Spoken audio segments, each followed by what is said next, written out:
México subordinado. La subordinación en la etapa neoliberal. Quinta parte. Carlos Salinas de Gortari, 1988-1994.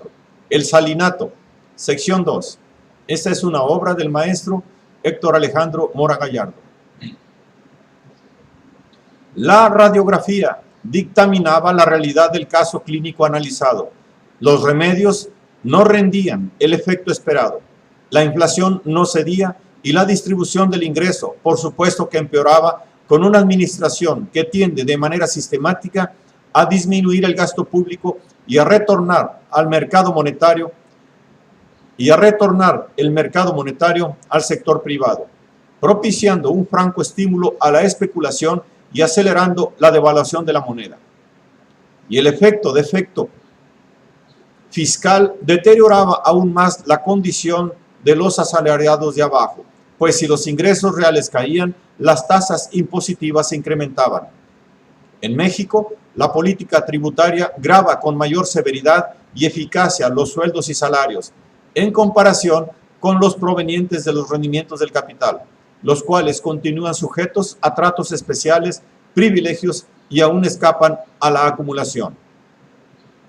Aplicándose de manera decimonónica ajustes programados para contraer la demanda interna y sacrificar el mercado nacional, fomentando exportaciones selectivas en procura de obtener un superávit en la balanza de pagos con el cual poder, a su vez, pagar la deuda externa. Con respecto a la deuda externa, Armando Labra hacía ver algo que el economista belga Eric Toussaint ahora hace notar referente al caso de Grecia. A Alemania Occidental, tras el fin de la Segunda Guerra, se le condonó materialmente su adeudo, cuyo monto ascendía en reparaciones al 5% de su Producto Interno Bruto. En 1986, el servicio de la deuda en México representaba alrededor del 9.5% de su Producto Interno Bruto. El Plan Marshall para la reconstrucción de Europa después de la guerra sumaba 18,000 millones de dólares a ser aplicado en 3 años. Un poco más de ese monto pagó México por servicio de la deuda solo en 1985. Entre 1983 y 1986 desembolsamos 92,000 millones de dólares en pagos de capital e intereses de la deuda externa pública y privada. Con todo, la deuda externa total en 1986 es de 103,100 millones de dólares. Al concluir este año se habrán pagado 10,000 millones por servicio y la deuda total, aún así, seguirá creciendo. Da una idea de lo que representó tal sangría y de las consecuencias que se siguen viviendo por aquel pago tributario, el que no deja de continuar, aunque en menores cantidades. Pero dado que los gobiernos símiles no dejan de hacer lo mismo, el peligro de una situación de pagos extremos puede volver a producirse en breve, cortesía del sexenio de Felipe Desastres.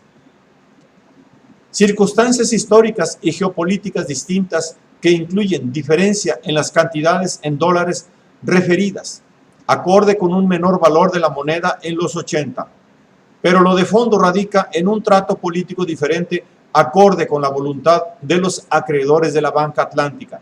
En aquel caso, favoreciendo a Alemania para convertirlo en el bastión del capitalismo en Europa ante la amenaza soviética. En nuestro caso, trátese de procrear y cobrar una deuda que funciona como un tributo con el cual las metrópolis compensan la caída de sus balances deficitarios y se contribuye a pagar sus onerosos gastos militares. En esta hora mundo, en la que Alemania actúa como acreedor impositivo sobre Grecia en el eje norte-sur europeo. Así pues, la malversación causada a la economía por la praxis neoliberal se hacía patente a fin de la administración de la madridista, destacándose los afanes desmedidos de proteger y privilegiar a la clase financiera, a los rentistas. De la Madrid se esmeró al máximo por resarcirles a los exbanqueros lo perdido, al otorgarles generosas indemnizaciones e ir devolviéndoles las empresas expropiadas con los bancos. Realizando estas muy cumplidas y sinceras restituciones por parte de un gobierno apurado por congraciarse con los magnates de México con el mayor sigilo, Nunca se explicaron los procedimientos, negociaciones para indemnizar, de los avalúos que jurídicamente debieron hacerse para determinar los montos a pagar. Poco se dijo. El destino que aquellos dieron al dinero que se les entregó, depósitos en el exterior, dolarización interna, el gobierno no puso ningún pero. Esa era la manera neoliberal de realizar una administración descaradamente en pro del empresariado. Un gobierno de tecnócratas al servicio de los empresarios que culminará en un gobierno de empresarios para los empresarios y algún leguleyo a su servicio, típica formación gubernamental pro-burguesa. La concentración de capitales se patentiza realizándose de la peor manera. Cremata especulativa devaluando al trabajo y a la industria, hasta el grado de que no hace falta el concurso del trabajo para obtener ganancias altas. Las empresas y los particulares ya no piensan en invertir productivamente. Lo grave es que la gran masa actual de ingresos financieros supera ya los impuestos que recauda el sector gobierno y también el saldo de la deuda interna. Además de que se agudizan la inflación y la recesión, se incrementan los costos financieros que habrán de pagar los trabajadores y desalienta la inversión. La economía afectada por la capitalización rampante es un hecho que la política financiera, dice el estudio, ha convertido a las colocaciones financieras y a la especulación cambiaria en el mejor negocio. Pues sí, México pasaba a ser un país con un Estado que beneficiaba a la élite del capital, acabando con el Estado nacionalista que intervenía en favor de las agrupaciones populares. Diría la profesora Martínez, abandonándose el espíritu de la Constitución, dejándose de proteger a la clase trabajadora, el Estado mexicano pasaba a beneficiar de manera especial a la clase financiera, pues al establecer altas tasas de interés, las autoridades monetarias propician la especulación y perjudican a los sectores productivos, en especial a la pequeña y mediana empresa, que representa una elevada proporción de la estructura industrial y comercial. Trabajo e industria depreciados y despreciados, propiciando la tendencia sistémica del capital monopolista especulativo a transferir la plusvalía a un sector improductivo, apuntando hacia un genocidio económico. Tal es la ruta de arrastre por la que el neoliberalismo de los tecnócratas priistas conduce al país, lo que ya era un hecho desde el primer sexenio neoliberal.